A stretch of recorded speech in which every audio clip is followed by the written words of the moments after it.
see you all. What a great group. I love it when we can see everybody on one screen. Uh, so if we have discussion, we can wave our actual hand. This is another offering in our Peacemaker Circle format. And as many of you know, because so many of you attend a lot of these, we do this about once a week. Sometimes, some weeks we've done two or three. I think this is one of those weeks, perhaps. And, Zen Peacemakers has various places where we touch taking action in certain topical areas. And this could be war and peace and conflict, racism, the environment, homelessness, food insecurity, gender issues, end of life, the arts, pure dharma, or pure spiritual teaching of any sort. And we try to move around and change up our topics so to keep things interesting. Right in the beginning here, I want to say two things, just organizationally, and then I'll let Koho begin. But if you're not a Zen Peacemakers member, please join. It's free. Takes 30 seconds to just fill out the form on the website, and we'd love to count you among our membership. We're over 6,000 members in 20 or more countries, and we've grown a lot in the last few years. So please join us. If you do or if you don't join, be sure to subscribe to the newsletter on the website. That's how you know what we're doing. So there's that. And then finally, other than our bearing witness retreats where we have to charge a fee, everything we do is free. It isn't cost free. It's free to attend. So whatever you can do to help us out by donating at the website, I sincerely thank you for that, and we need it. So I appreciate that. So with that, I will turn this over to my dear friend Jorge Koho Mello Sensei, who will be talking to us about the Bearing Witness Retreat in Brazil and related topics. So thank you once again. Good to see everybody. I appreciate you coming. And Koho, there you go. I'll hand you the talking stick. Thanks, Jeff. Thanks always, Jeff, for people that are not connected with Zen Peacemakers. Jeff is like our angel, making possible a wide range of activities, always with this, I like to say, this kind efficiency. And it's really, I think that's a miracle, the Zen Peacemaker International works for these 6,000 members in more than 20 countries with three persons. Three persons is the team. All the other activities are made possible by volunteers. And this is like a tradition that I think that can be maybe a good path for the society. So why not to give? Why not to put our talents and our time at service? So starting for this point, I will do the first step in a not original way. Let's share some minutes, 2 minutes of silence in order to really be together beyond space and time. I will play the bell 3 times, and at the end, I will play 1 time. So please make yourself comfortable and let's go to the sweet territory of silence where we are really together.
Thanks for sharing the silence.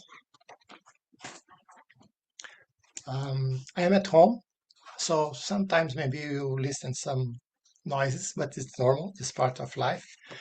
And I will start the formal event, sharing some aspects of this retreat. First, the history of this retreat. You know the name, Slavery and Freedom in Brazil. Why this name?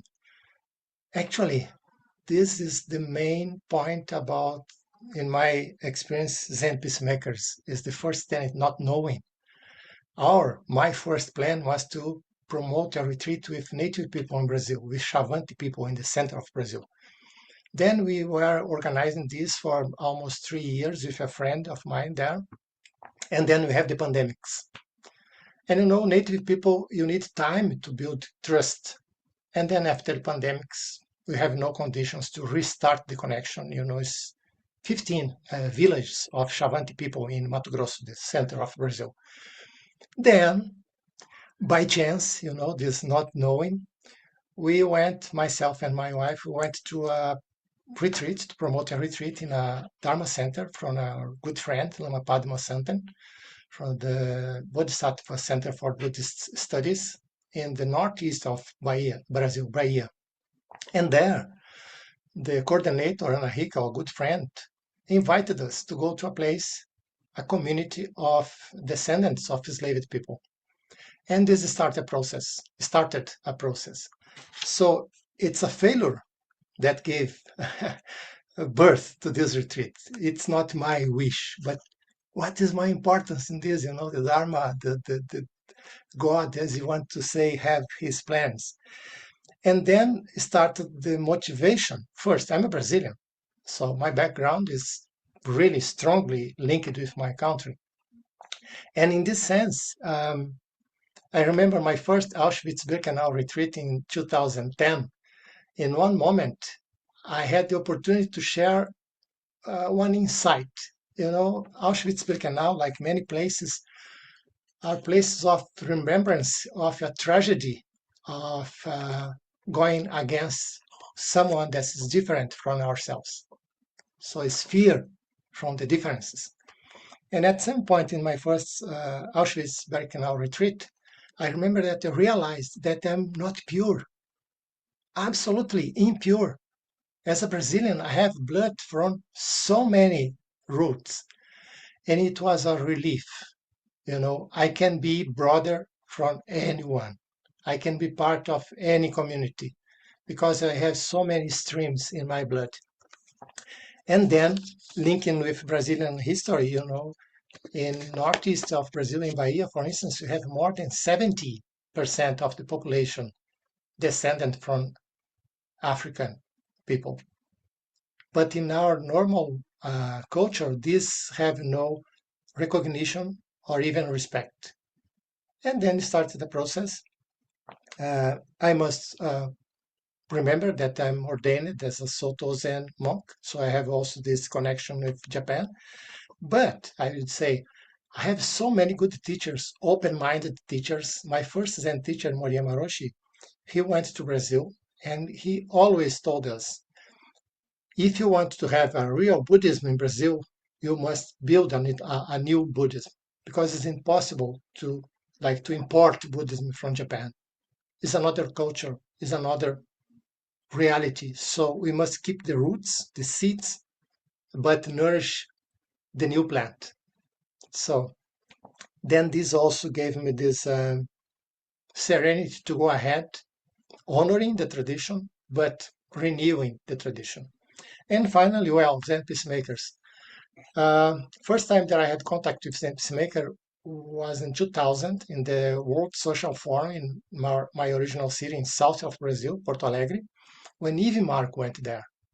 The original plan was to have a lecture from Bernie Glassman, but Bernie at that time was sick. I don't know, like a flu or so. And then Eve went there.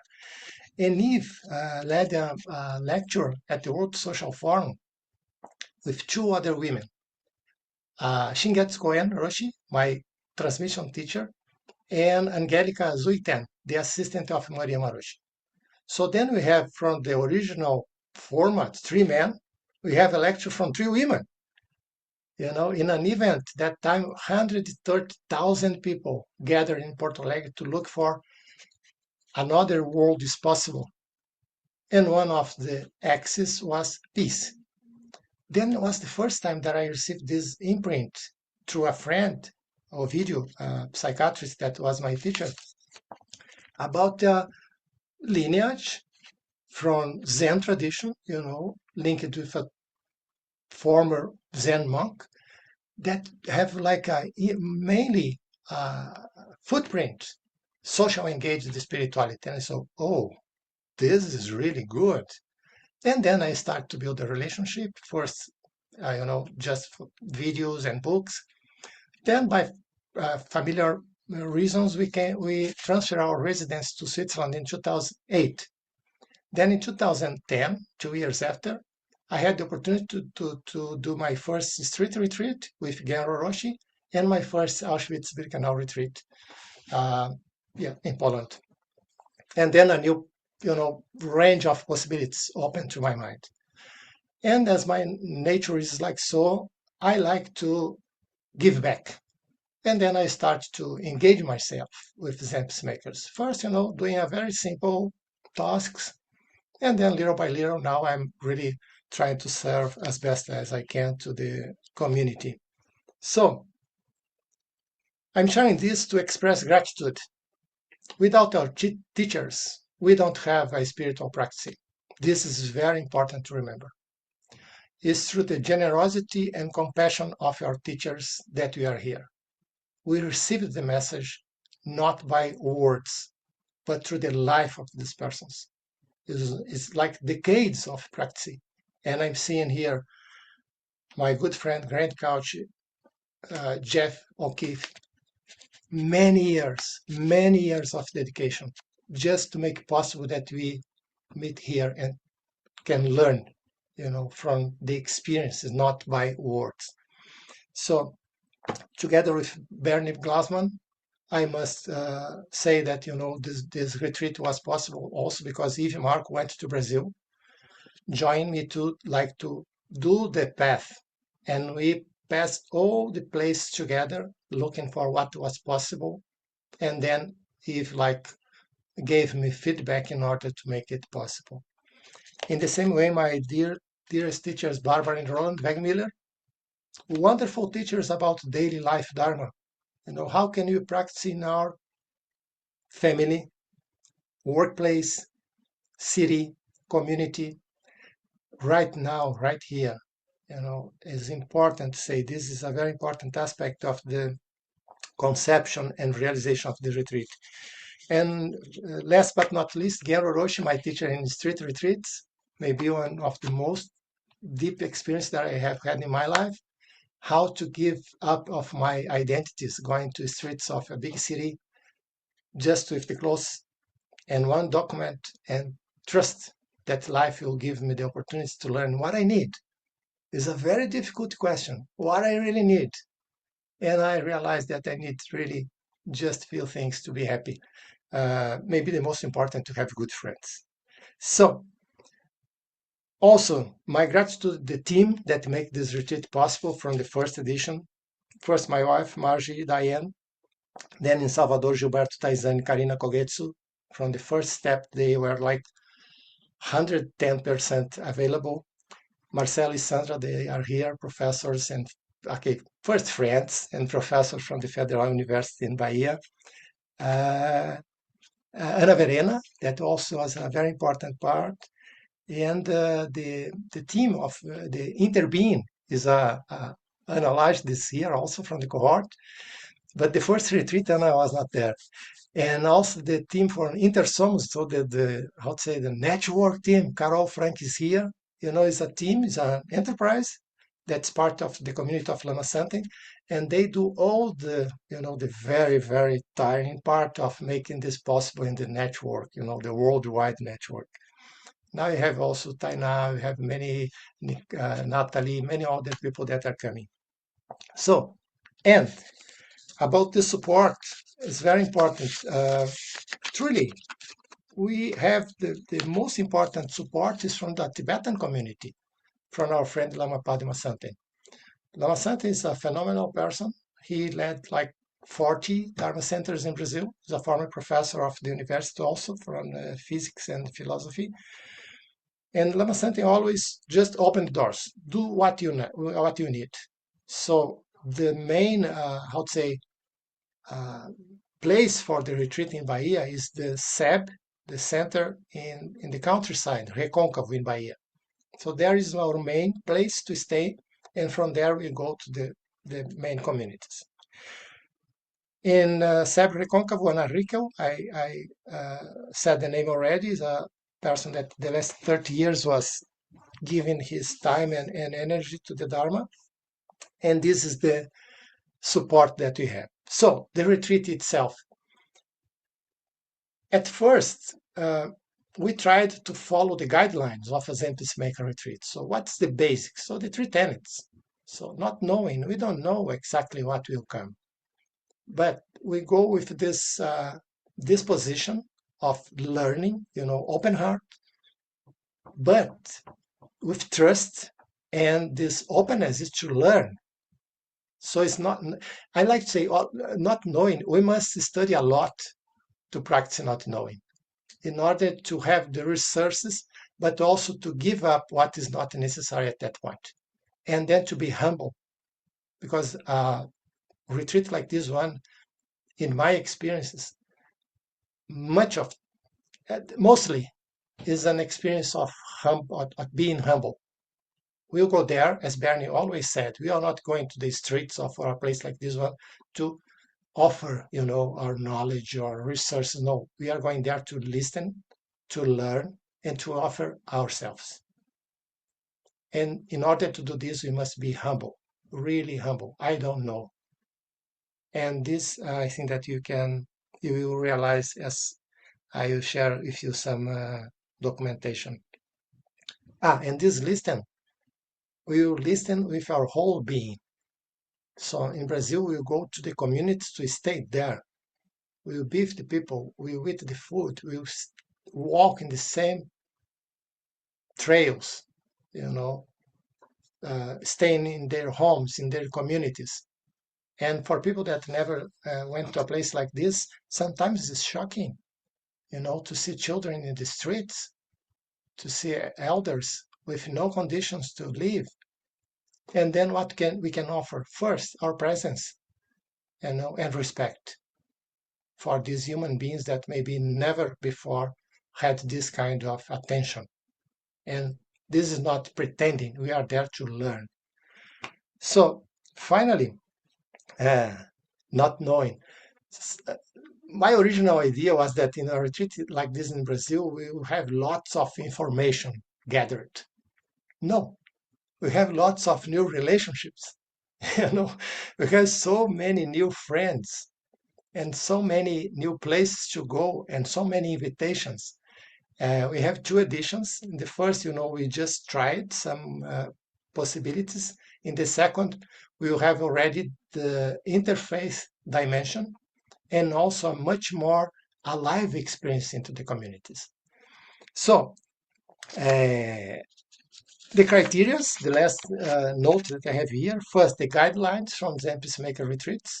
So we try to just to follow what we received from the other retreats, the formal Bearing Witness retreats, so Auschwitz-Birkenau, Dakota, North American people, Alabama, and Israel.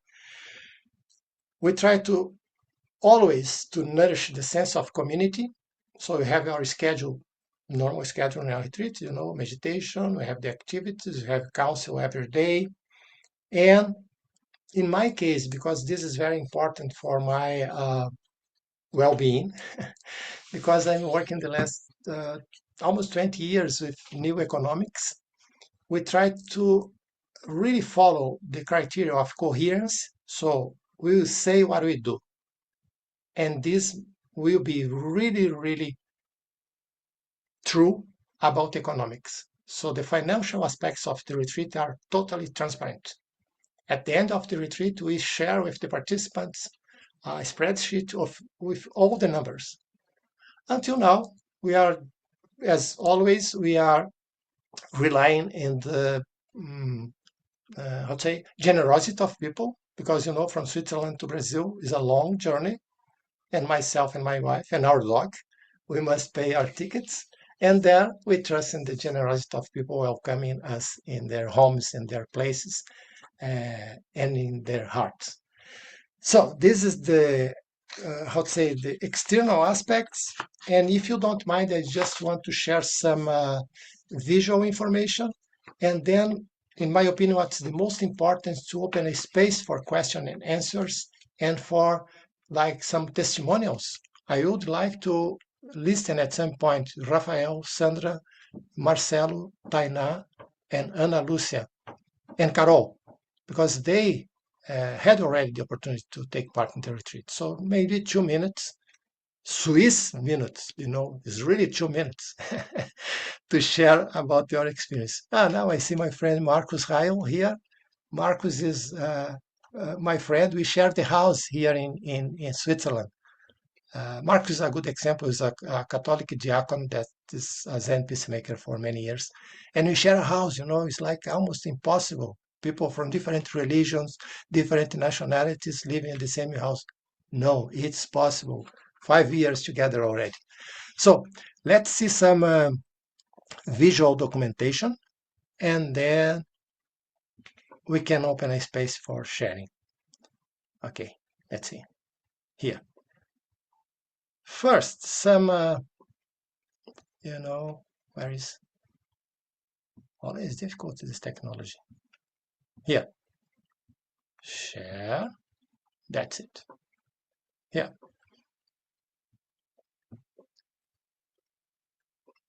Can you see the presentation? Yes? It looks good. It looks good, Koho. Okay. It's really short. It's just to give you an idea about the dynamics of the retreat. So it's in Portuguese, but I can translate any point. So this year, the retreat was from 29th April to 4th of May. Always we try to use the holidays. Next year we will do in November in order to make far from the Alabama retreat, because in some aspects we have a little conflict about time. So we'll do in November next 2026. So, here. Numbers. Can you see the numbers? Brazil as a country was the biggest number of enslaved people that came from Africa. Documented, we received 3,513,000 enslaved persons from Africa. But alive in Brazil arrived 3,163,000 people. Why I'm saying about country, because the so-called Spanish America received a little bit more, but it's a dozen of countries. Brazil was the biggest number of enslaved people in the history. This is more than 200 years. It's a huge tragedy. It's unbelievable. And this is present in our daily life in Brazil, the so-called structural racism. So then, first we start the retreat saying, what is this Zen Peacemakers? So it's a global movement of social and spiritual engagement, founded mainly from Bernie Glassman. And in Brazil, we try to follow this tradition, integrate the practice of meditation, listening, and compassionate action. So our pillars is not knowing, bearing witness, and taking action. Here we have, the most well-known retreat, Auschwitz-Birkenau. You are invited to join us in November. We can share the information after. The most important is for people from Global South. The board allowed to pay half price, so we can share more after. We have the Native American people. We have street retreats in many cities, and also we have Alabama retreat, and Israel. Now it's impossible, but is also one of the official retreats. And then we start this slavery and freedom in Brazil. So what is the main motivation? Brazil have really deep imprints of this slavery time, and the consequences are still alive. So the retreat is an invitation to face this reality and to allow to be transformed by the experiences, to go in there and to listen, to see people with your body. The third, the fourth generation of enslaved people is almost impossible to understand that in this memory we have just little, tiny movements, violent movements. Now, when you go to the communities in Brazil, they want to live in peace. They just want to live their lives, to keep the traditions, and to go ahead with his beautiful, beautiful history. Then, uh, as I said, we have almost 5 million of African people. Bahia was the second biggest number. Rio de Janeiro was the first one. And it was a really profitable business. It's about business. The institute in United States have, like spreadsheets. How many people, how many money they got from this commerce. And now in Bahia, more than 3/4 of the population have African roots. So really we have motivation. The retreat started in a convent, a Christian convent, a Catholic convent in Bahia, Dom Amando, when we are received like, I will not say like children. Sister Maria Marta tried to please us all the time, good food, It's amazing. It's like our house in Salvador.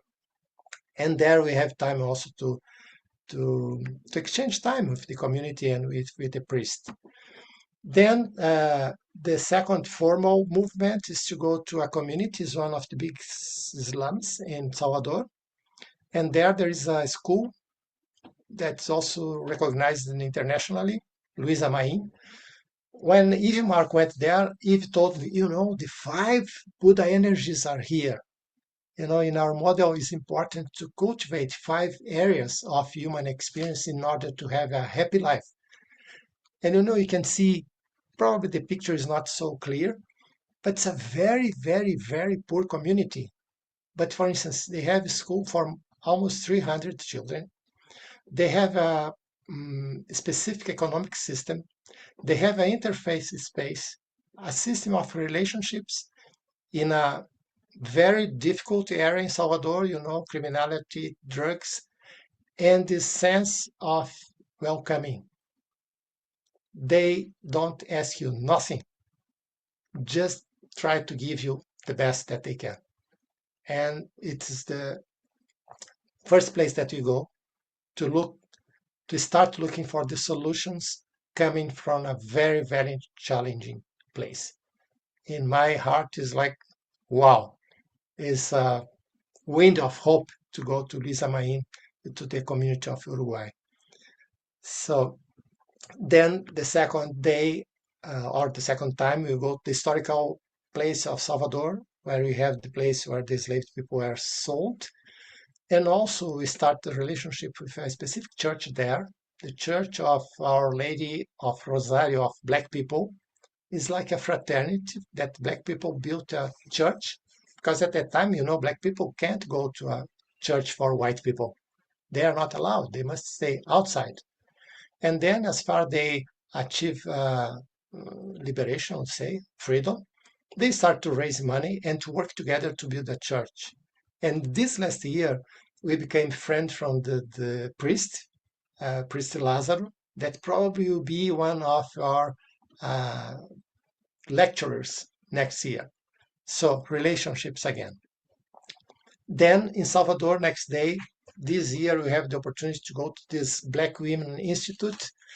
That is an amazing, amazing initiative that given a culture and yes, it's Afro-Brazilian tradition, as you can say. And this woman, Dete Lima, is a fashion designer with many international prizes. And she recovered, for instance, the tradition of making these turbans, you say in English, I think, very elaborated according to the ancient tradition from Africa. And then there we have, in Luisa Main also, we will share the food with the community and we listen the history and we'll give attention to people. So traditional food. Next day, then we go to the SEBI in the countryside, and the first activity is going to a traditional community. In Portuguese, we say quilombo. It's a community that came from the direct families from descendant of enslaved people. Because when the slavery finished in Brazil, they received no support. They are just free, but with no land, no food, no schools, no nothing. Then they start to walk to trying to find a place, and then we have in Brazil, fortunately now recognized places for these communities called quilombo. And this man here is in the drum is Ananias. He's one of the most important leaders in Brazil. That this year, through initiative from the Federal University in Bahia, I think that Ana Lucia was part of this initiative. He received the title of the honor professor at the university. So good things happening in Brazil. And then last day, we went to a very painful place. It's a Franciscan convent. And for many years, we have here like a correction place for enslaved people that don't want to change bad behaviors. And then, it's sad and tragic, but many of them, I would say thousands of them, will be killed using the tides. They will be placed in a chain, and then when the tide comes, they will die. So it's like, how can it be possible? How can it be possible, besides a convent, to have a place like this? Yes, it's possible. We have the seeds in our hearts. It's possible. Then when you go there to do some ceremonies and to honor the memory. The first year we did only the gate of St. Nectar, and last year we had the blessing, the privilege, the honor to receive an Afro-Brazilian ceremony from Umbanda from my friend Rafael that's here. Probably Rafael will share some thoughts after. So, what more? I don't want to overwhelm it. Okay, but I want to share with you one video is 2 minutes and another video is 1 minute. These people is from Salvador, and I think that they will talk much more about the retreat than myself. One is a professor from the University of Salvador, Clício Santana, his name is a history professor. And another one is a young man from a poor community that was working in a museum about popular art. So I will play this video, and please forgive me for maybe giving you too much, but I think that's really important to listen to this man. Just a minute. Where is he? Yes, here. First professor, please is here. Where is this? Pause. Yeah. Okay. Let me share. I must remember to share the sound also. Yes. Okay, let's go.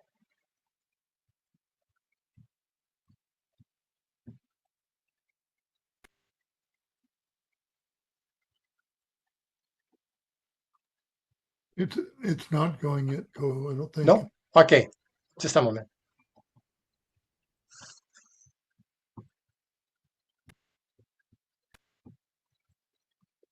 Share.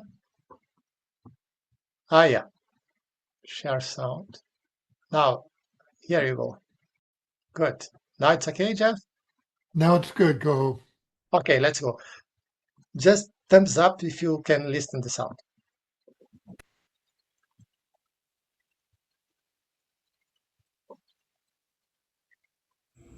Olá, tudo bom? Eu sou Clício Santana, sou historiador, sou professor universitário.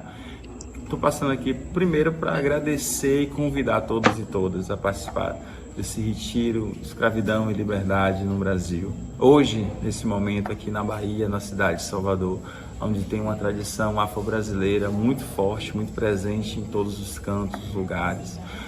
Acho que é uma riqueza vocês estarem aqui nesse momento, mas o Brasil como um todo, em várias partes do mundo, traz isso. E quero falar a importância e a alegria ao mesmo tempo da existência desse retiro para extrapolar, para ampliar, para difundir esse debate sobre os legados da escravidão na nossa sociedade, seja brasileira, em qualquer estado brasileiro, em qualquer parte, mas também a reflexão que devemos fazer em cima desse legado, independente dos nossos lugares religiosos, independente dos nossos lugares raciais, intelectuais. É importante que a gente reflita sobre essa questão que marcou tanto a história do nosso país, a história do mundo como um todo, que é a instituição escravista, né? Especialmente dos povos africanos e daqueles afro-brasileiros, no caso aqui do Brasil. Então, eu me sinto muito orgulho, ao mesmo tempo muito lisonjeado e muito feliz de estar participando dessa edição deste ano, mas convido a todos e todas que participem, comprem essa ideia, caminhem nessa ideia, porque eu acho que essa ideia é uma ideia de trazer o bem, é a ideia de trazer o melhor e que existe entre nós, e uma forma de a gente se conhecer e fazer o bem é conhecer o nosso passado, né? Quando a gente conhece o nosso passado, a gente consegue mudar o nosso presente e principalmente é mudar o nosso futuro. Então eu acho que esse retiro significa isso, por dias melhores à frente, e vamos construí-lo, certo? Um abraço, fique em paz.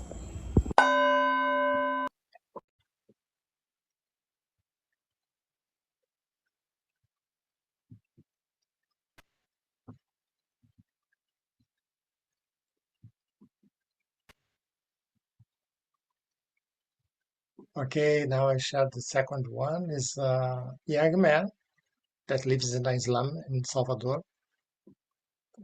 Yeah, just listen.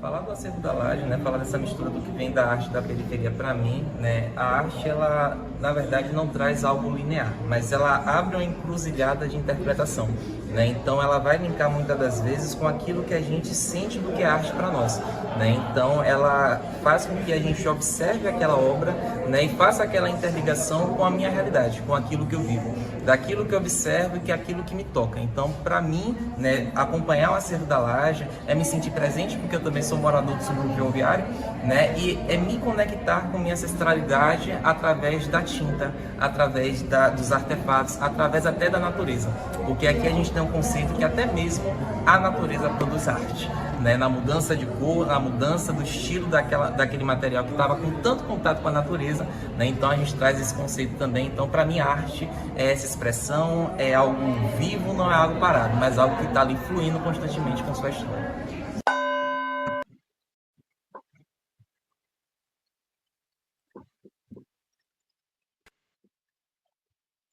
Okay, I think that is enough.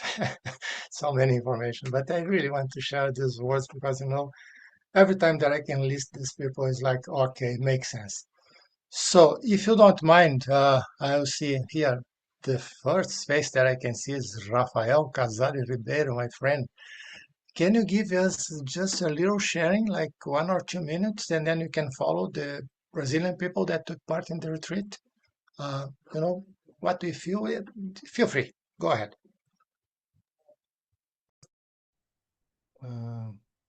Well, hello. It was not my first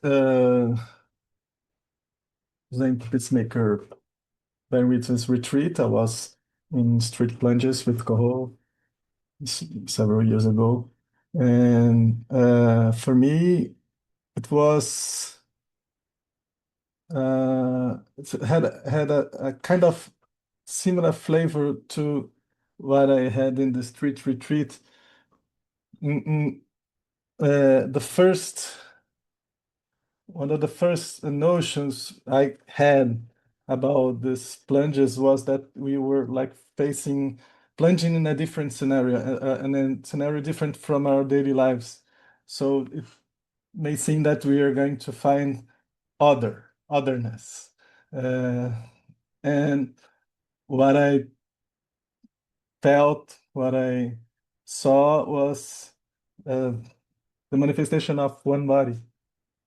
Was not feeling apart from all these scenarios we visited, people we met, the links, the relation we formed. I had it resonates. I relate too much with what Koho said about keeping and honoring the roots, but nourishing the new here. And I had this Buddhist practice in my life, but also the Umbanda roots. And then last year I became a priest in Umbanda religion, and that was my personal plunge in that in that retreat, because I was connecting so much with our ancestry, our religious ancestry also. And I remember the moment I envisioned during the retreat, the last day of the retreat, what would be a ZPO Umbanda bad collar that I was finishing the second year of the cohort of the ZPO formation, and it became this color actually, so it materialized in that. So I'm not counting the time, but I feel that I'm about 2 minutes already. So thank you. I And was almost cutting your mic. yeah, Okay, pass the talking stick to Sandra, the next one I see on my screen. Thanks, Rafael. Hi, everyone. I participate in the two retreats we had in Bahia. Bahia is not my place of birth or where I spend my most time of my life. I live in Bahia for 15 years. And for me, it's difficult to talk about the experience because words lose something. And what can I share with you is that when Koho started sharing the images and I saw the children in the Luisa Marin community, I wanted to cry. Something came, and it's a place very, very special because the idea I had about the retreat before is that we will face places of so much pain or places that I fear to go in my city. But what I encountered there was so much joy, so much wisdom of these people. And I believe that's a path for peace, for getting us together, what Rafael said about oneness. And another thing that in this last edition, it was amazing for me, is that when we are at this center of Afro-Brazilian religion, and we just listen to these women. There are a lot of women sharing with us, and one of them said, "Wow, you are the first spiritual tradition that came to visit us." So this for me was amazing. So that was some of my feelings and impressions. Thank you so much, and I will pass to Marcelo. Thank you, Sandra. I'm very glad to be here, taking part of this meeting. And first of all, I'm very grateful to Koho Sensei and everyone who lives ZPO precepts, because these retreats are all about it. So to me, these retreats are many things, but first of all, to live, to embody in a deeper way the ZPO precepts and to bear witness to both pain and grilling source of life. I found a lot of new people, new places, and new experiences that I never had in my life. And in a short time, I built relationships with these places and these people in a very special way. And it was and it is very important to me to see and live together this magical way to transform pain in joy in a very difficult situations, much more difficult than I used to live, and to discover so different words just nearby from my life and so distant yet. So it's a very strong experience to live in these retreats. Thank you all. I am in the smartphone, so I'm not sure we will be next. Maybe Ana is there. No, okay. Thank you. Ana Laje, and then Ana can pass. Hi everybody. Glad to see many friends from Brazil and also from the ZPO here. Glad to see David and Elaine as well. And invite you to come to Brazil for the next retreat. I will be glad to have you in my house if you want to come. Okay? But my experience, I was born in Salvador, but my family is not from Salvador. It's from Minas Gerais, a southern part of Brazil. And I was raised far away from the African traditions of my own city. So, and also far from the problems that from the Black people condition in my city as well. As Sandra said, we are afraid of going to some places around because poor communities sometimes are also places of violence. So we are afraid of going there. And I knew very little about quilombos, which are in Recôncavo, which is very close to the city I always lived in. And, you know, it was such an experience because as I become teacher, professor at the university, I work with young people who just come to the university in an institute where there are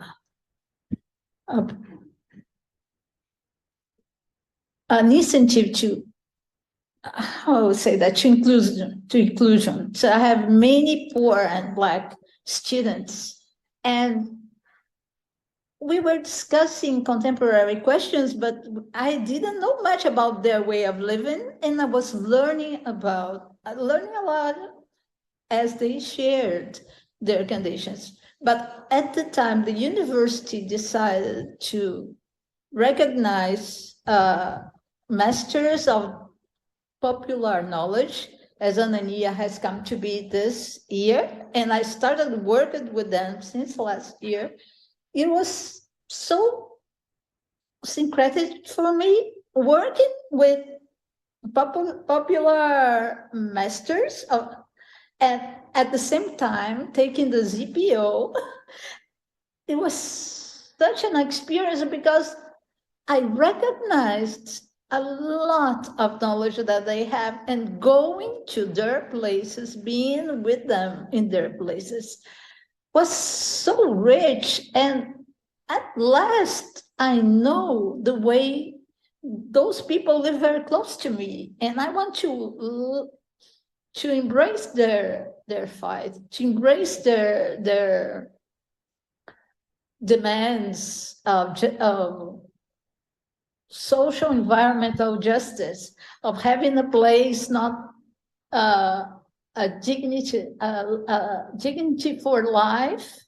They build such beautiful movements of autonomy, of being together, of raising children, as you said, working with culture at the Quilombos and also at the Afro religion places. As you saw, they mix art and their own culture. It's so beautiful. It's so incredible. I've learned so much. I'm not a teacher. I'm the student. I've been learning so much. It's been wonderful, and having it. It was so syncretic that Koho brought this initiative, and I entered the ZPO. Everything worked together, and I participate of the two. I was not part of the organization, but I was participant of both editions. So what else can I say? I want to invite you all to come and have this experience with us. I think that we can listen Tainá and Carol. You can choose who will go first. Please, Tainá. Eu não falo inglês, eu só entendo. Se você puder traduzir um pouco, eu vou tentar falar bem breve para não complicar a sua vida também na tradução. Okay, Tainá don't speak English, but she will speak really a few words in order to give an idea. Então, eu lido com essa realidade, né, de sofrimento por conta da escravidão, porque eu moro no centro.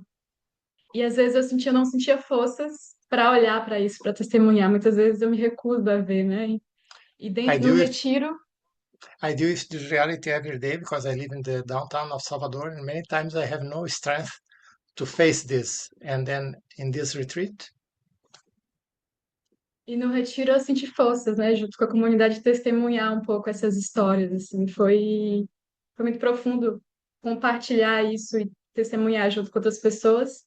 together with the community, I found strength to face this and to bear witness to this reality that is part of my life. E o que mais me tocou foi a experiência de reconstrução coletiva diante do sofrimento.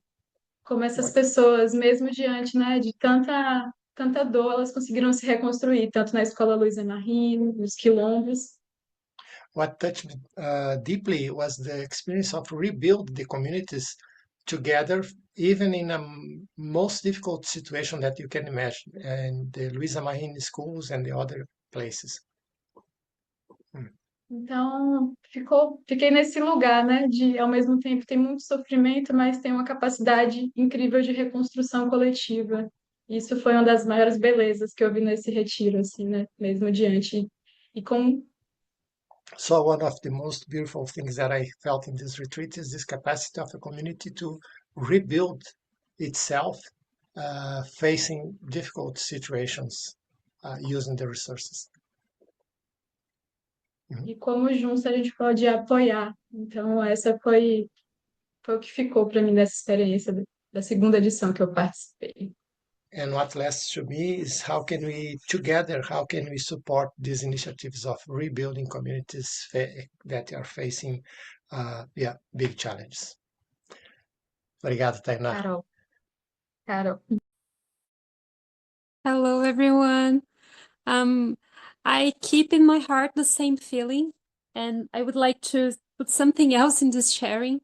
I would like to say that one of the things that touched me the most was that I couldn't come back to my house right off the ending of the retreat because of the flood that happened at Rio Grande do Sul. I don't know if you all heard about it, but my city was literally under the water. And what I had just lived was the sense of the community that Taina has already talked about. People together to make together another way of living. And I will never forget that. Thank you. Thanks, Carol. I want to share with you I would say the formal roles of these people, but you have professors, you have social workers, you have, technological specialists here. But this is part of my experience of being a peacemaker. What's important here is when we want to build peace. We want to nourish peace. It's not about what we think that we are. We are human beings that have this longing for peace, for beauty, for community. And this is, in my opinion, is the most important part of a retreat like this one. So I really don't believe, I think that we are not dealing with Brazilian people, we are dealing with Swiss people, because we have 1 minute before the question and answers part. So it's precisely. And before open the space for question and answers, I want to say what's next. So 2026, we have like the third retreat in November. We have already the dates. And a very important point that is we will try for the first time before the retreat to have a seminar with some specialists like Professors Clício, Ana Verena, Priest Lázaro, and maybe more people in advance to give people that even people that can't or don't want to take part in the retreat to have a flavor.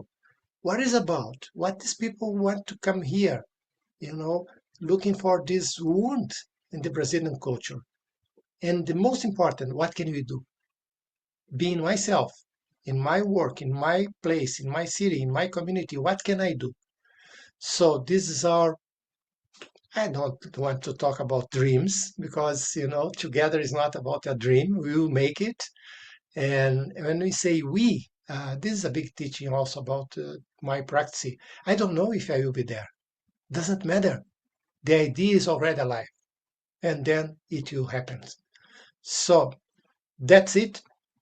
I want really to share and to listen you. And we can answer questions together because maybe I don't have answers for some, but our community can have. So please go ahead and open your mic. We have just one screen. It's possible if you want, just raise your hand.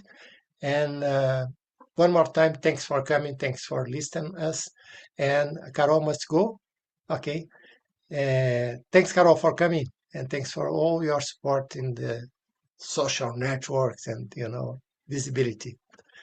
Ciao, Carol. Thanks.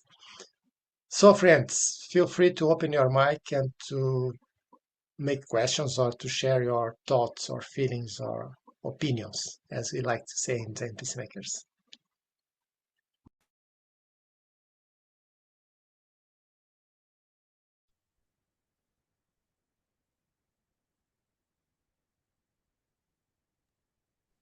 Grant has his hand up, Koho. Just go ahead, Grant. Good to see you, my friend. Thank you so much. It's a sad thing that slavery is such a large part of all of human history, not just Africa, but Africa, of course, was the foundation or the source of so much more of the slavery than any other place. And it still continues. We've, the facing the slavery in the United States is something that we're not doing a very good job of doing. I mean, we have the history, we have supposedly educated people, but there's some of our states are actually refusing to include the history of slavery in their schools now. It's not necessary. It puts a bad light on America, or whatever the excuse is. And um, yeah, it's a sad situation, but we can't turn away. I think I love the way you wove in the teachings with your talk, and um, I think it was Raphael did such a beautiful job of talking about plunge and how when we plunge, we're stepping away from, diving away from our own bubble, and we expect to see other. But you said it so well, Raphael. We see the one body if we really bring the three planets to bear. So sweet, thank you, and I'm so glad that we're able to help be of some support in hosting this retreat, and I appreciate the heart and effort that you have put into this over the years, and I just love the way you show up, brother. Thank you. Thanks, Grant. I must say that Grant was a source of inspiration the first Alabama retreat. Grant is a very well-known and respected teacher in the Peacemakers community, and Grant was there just, just a participant. And this, in my heart, talks much more than, 2 hours lecture. Is a person that goes there fully as a human being, teaching through his attitude. Thank you so much, Grant, for your example.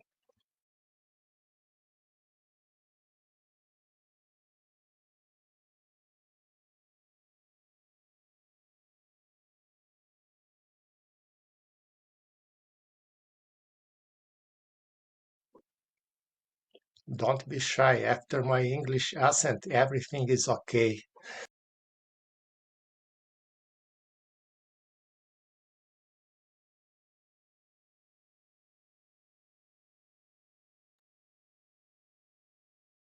Can I say hello?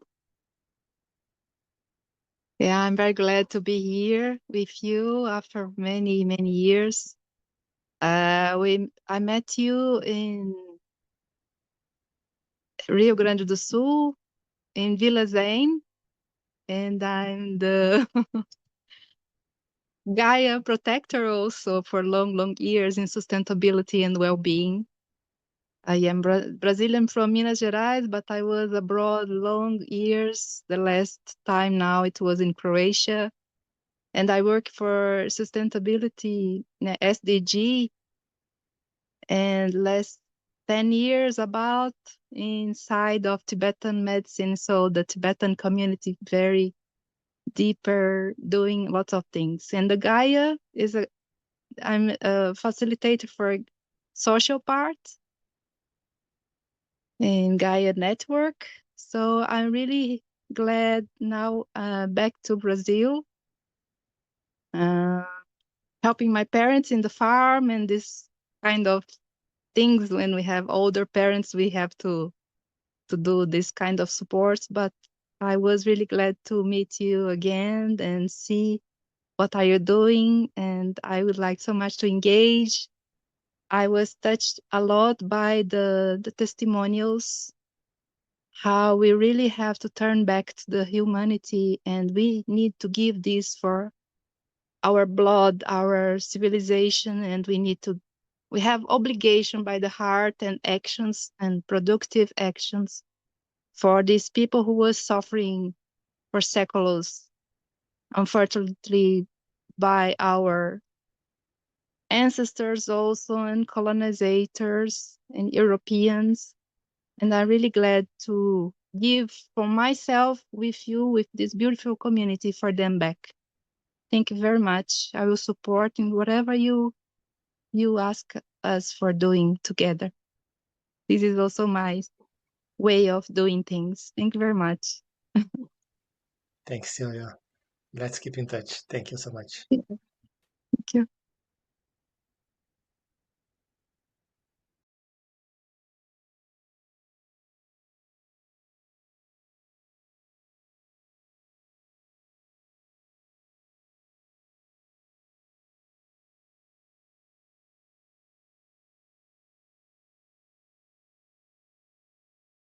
Koho, Yes. Oi, Erika. olá. Eu posso fazer uma pergunta em português? Yes, you can make a question in Portuguese, no problem. Your camera is not working? Tá funcionando, mas eu não me arrumei para aqui. Okay. É melhor. Camera is working, but she's not, uh, I don't remember how to say this in English. Erica asked about as Buddhists or practitioners, how can we deal with these memories, not linking with misunderstanding about karma. Okay, we must pass for difficulties or challenges because we did this in the past. By my side, I would say I had okay, I would say in English first. By my side, I can say that some weeks ago, I had a wonderful opportunity to spend time with David Loy. And David Loy Roshi explained us about the huge misinterpretation of karma. Karma is action. That's it. We have good and bad fruits of karma, but karma is action. It's impossible to live out of karma. So we generate karma. But in my opinion, it's like so. We have just now. Our life is free. We can start now to live a new life. In order to do that, it's important in our tradition to have some guidelines. So as a peacemaker, I would say, okay, with not knowing, bear witness, and taking action that arises from not knowing and bearing witness, it works, no problem. And Erica said also about not mixing with we have in Brazil a strong influence of Christian Catholic ideas of sin. We have this sin in our past. Past is past. We can start now to treat people with respect and to taking loving actions. That's it. It's not so complicated. It's just start now to do what our heart and mind feels that is good for everyone. That's it. So just translating to Erica. Recentemente eu tive ensinamentos de um professor, o David Loy, e ele falava que existem muitas interpretações equivocadas do karma. Karma é ação. Nós sempre vamos agir. Então, o que importa é nós encararmos o agora como a oportunidade que nós temos para começar uma vida nova. E aí, a partir, no caso, que nós estamos falando aqui dos Peacemakers, de uma postura de não saber, abrindo mão dos nossos preconceitos, das nossas ideias preconcebidas, mergulhar nas situações, aprender com as situações onde nós estamos e fazer algo que é benéfico para todos e todas, os seres. Ponto. Não é tão complicado assim. Mas o que eu sinto, como tu falaste da tradição judaico-cristã, católica, do pecado, não precisa a gente ficar limitado a isso. Nós podemos olhar de uma forma muito mais pura, com uma mente muito mais aberta para a realidade e fazer o que deve ser feito. É isso, Érica. Mas a gente pode conversar mais sobre isso. Muito obrigado pela tua pergunta. Thanks for your question. Okay, we have 15 minutes. This is a wonderful part of the Zen Peacemaker community. Sometimes we finished our meetings before. It's a blessing sometimes. So it's 1 hour. Okay, 50 minutes. Okay, it's okay. Choose. Ciao. Yeah, okay. We have time yet.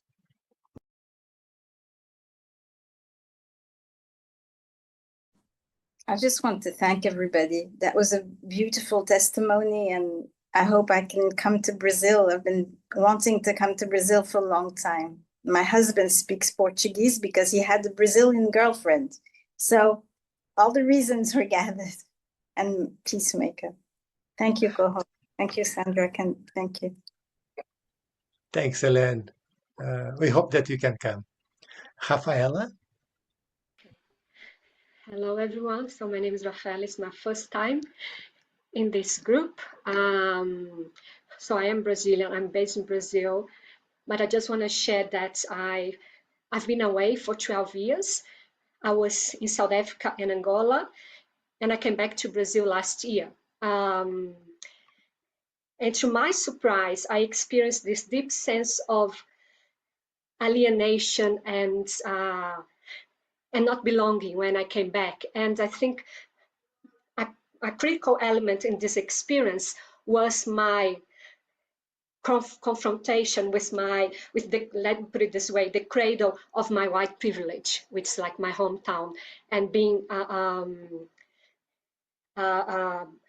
part of this community again after so many years. And I found myself in this kind of dilemma, because at the same time I just love, my family and my friends, and I feel loved by them, but at the same time we don't see eye to eye when it comes to racial equality and the way that we perceive the place of white people and whiteness. So for me, a call to my practice is how I can reconcile those two elements and still look at them with compassion without falling this place of arrogance and self, righteousness, that I'm better of them, because I don't perceive myself as a racist, or at least I am like more engaged with anti-racism. Anyway, I just like just to share a little bit of my background. I practice Buddhism in the tradition of Plum Village by Thich Nhat Hanh, but at the end of the day, we are all one big sangha. We just walk together towards the same destination. Thank you so much. Thanks for coming. I hope that you can share more of our activities. Hello, everyone. Uh, Hello, Daido. We are listening to you. yes, I'm in São Paulo, Brazil, interior of São Paulo, countryside. Can you hear? Yes. I knew about this meeting through the newsletter of ZPO, I practice in the Soto school in Brazil. And one thing I want to share is that it touched me, the fact that you practice retreats in places like Auschwitz and Hiroshima, also in places where indigenous people in America was like victims of genocide, and including this retreat related to the experience of slavery in Brazil, which I think it's has this also this dimension, of suffering. And thank you for bringing this cure to so many experiences like that. I couldn't help not thinking about what's going on also in Palestine, and I really hope and thank everyone who made this retreat, because I think it's cure for all this that is happening now also, that we are making as humanity, causing, like some people said, karma, to equilibrate, to balance in this world the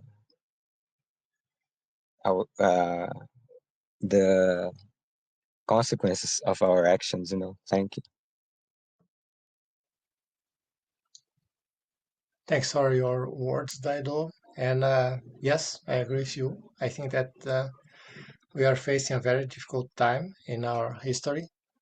But in my heart, I feel that the most important as a peacemaker that we are not against anyone. We are for peace, we are for respect, we are for, nourishing seeds of contentment and friendship. And this is a big challenge. Sometimes I feel in my heart, angry, sad, but we try to bear with the joy and suffering of the world. So it's part of a non-dual reality. In my opinion, the most important is to practice, and also I'm really impacted with the living together with sometimes with David Lloyd. David Lloyd told us about a saying of Bob Thurman, about this practice. In Zen we talk a lot about practice. We must practice and practice and practice. And then at some point, Bob Thurman asked, okay, practice. When it will be the performance? In our peacemaker experiences, the performance is to go there and to bear witness, in the retreats, yes, but mostly the most important, I would say, is in our daily life, and this maybe is one of the most important teachings from Bernie Glassman, the sense of the supreme meal. We can transform our life in a supreme meal using the ingredients that I have already, being where I am, being who I am, and doing what I can. Then we can start now. We don't need to wait for nothing. But obviously, it's really, first of all, we have more fun and more support and more contentment if we have good friends sharing with us this experience of doing something good in this life. And I would say, using the words of a wonderful Zen teacher that I really appreciate, Koho Sawaki Roshi, when someone asked, why do you dedicate so many time to do retreats and lectures and trips, being an old man and so on? And he said, I really don't understand why people invited me. I'm going there just to have fun. I'm just enjoying the time together. And I think that this is the point about being a peacemaker. Sure, I feel the suffering, the pain, the sadness, the shame.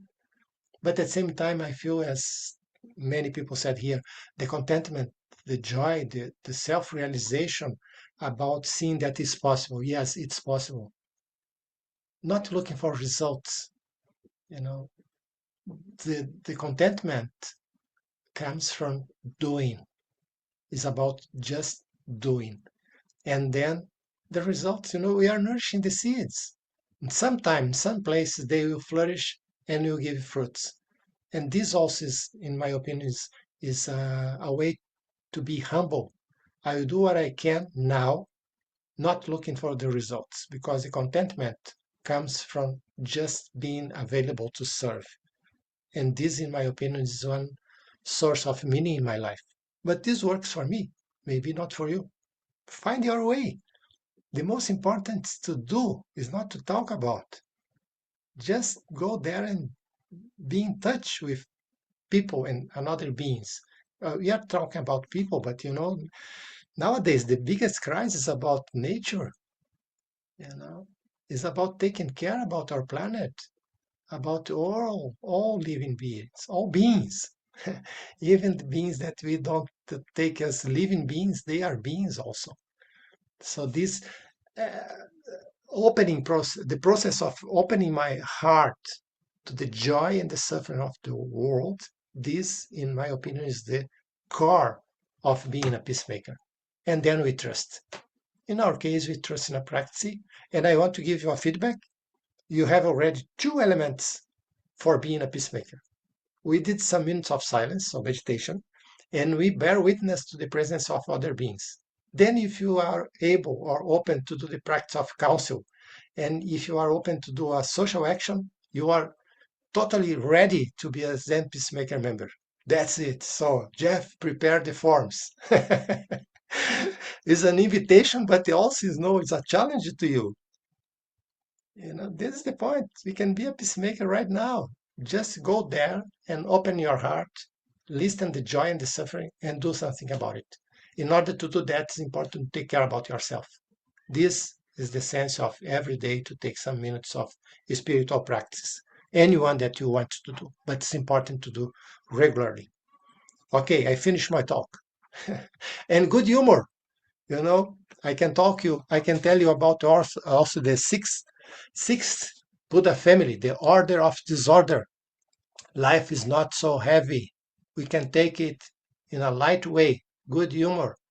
And this, I would say, is maybe one of the biggest specialities of Brazilian people, is smile. If you need, put a red nose and go to a mirror, then you have reasons to smile. Oh, my friend Grant. Oh my God, I forgot mine. Okay, two teachers, Jeff Schoen and Grant. So, order of disorder. This is a very, very, high level. Oh, Marcus And also. Marcus too. Yeah. Oh no, I must learn a lot. Okay. This is the part of being part of this community. We have inspiration everywhere overall. Good. So you have 5 minutes to the finish time, and my heart is full of contentment being with you. Jeff, if you want to also to give some advices and to share some, how to say, ideas about our community, you are the most well-prepared person for doing I don't that. have any advice or any ideas, but I am just so grateful. This has been just a wonderful and warm and rich and loving uh, gathering today. My heart's warm. So and especially everyone from Brazil sharing so honestly about this retreat. And so thank you all very much. And thank you for being here. I hope to see everybody a lot. So. And I must take time again to remember, if you want to to plunge in the most historical retreat, and I'd say the core of this bearing witness experience, think about to go to Auschwitz-Birkenau retreat in November. If you need support, I can share with you the practice, the guidelines for making a mala, a donation mala. Asking support from your community and giving back after with your testimonial. Please, if you feel the call in your heart, just keep in touch. I can share with you our guidelines for doing a mala of donation. If I can, I will be there this year again. And it will be really an honor and a joy to share time there in this very important place, historical place, to learn more about the importance of this, as Raphael and Grant remember us, sense of oneness, going beyond otherness, seeing diversity as richness, and practicing this in order to bring to our life, to our community, this respect for life beyond everything. That's it. So if you have a look, zenpeacemakers.org, you find events.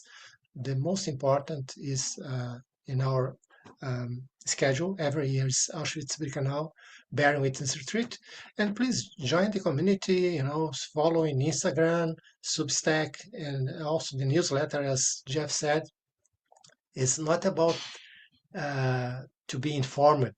It's about to be nourished by initiatives all over the world, building peace, nourishing peace. So it's an invitation, but it's also a challenge. Stop talking, do it. That's it. So, my friends, if you don't have any urgent question, we can finish here.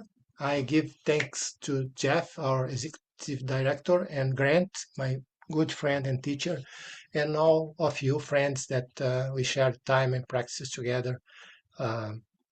I think that we have lots of merits being part of this worldwide community of peacemakers. Thanks a lot, and I hope to see you soon, mainly in person. Thank you, Koho. Thank you, Koho. Very nice.